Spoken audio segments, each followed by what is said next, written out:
আত্তাহিয়াতু এর পিছনে এত সুন্দর একটি গল্প তা জানা ছিল না। আমার বিশ্বাস সবার ভালো লাগবে এবং পড়ার মনোযোগও বাড়বে ইনশাল্লাহ। আত্তাহিয়াতু আসলে অনেক গুরুত্বপূর্ণ একটি দোয়া। এই দোয়াটার পিছনের গল্পটা জানার পর সত্যি আমার হৃদয়টা অনেক কোমল হয়ে গেছে। আত্তাহিয়াতু আসলে আল্লাহর সাথে আমাদের মহানবী সাল্লাল্লাহু আলাইহি ওয়াসাল্লাম কথোপকথন একটা অংশ, যা আমাদের মহানবী সাল্লাল্লাহু আলাইহি ওয়াসাল্লাম ইসরাইল মিরাজ যাত্রার সময় হয়েছে মহান আল্লাহর সাথে।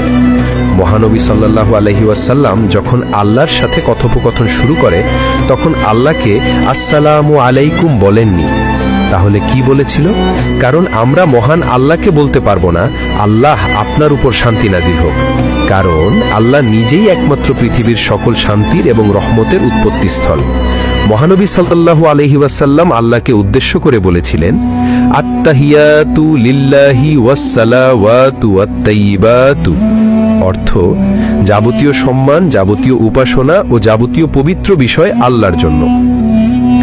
উত্তরে মহান আল্লাহ বলেন, আসসালামু আলাইকা আইয়ুহান নবিয়্যু ওয়া রাহমাতুল্লাহি ওয়া বারাকাতুহু, অর্থ হে নবী, আপনার উপরে শান্তি বর্ষিত হোক এবং আল্লাহর অনুগ্রহ ও সমৃদ্ধি সমূহ নাজিল হোক। এতে মহানবী সাল্লাল্লাহু আলাইহি ওয়াসাল্লাম বলেন, আসসালামু আলাইনা ওয়া আলা ইবাদিল্লাহি সলিহিন, অর্থ আল্লাহর সমৃদ্ধি শান্তি বর্ষিত হোক আমাদের উপরে এবং আল্লাহর সৎকর্মশীল বান্দাগণের উপরে।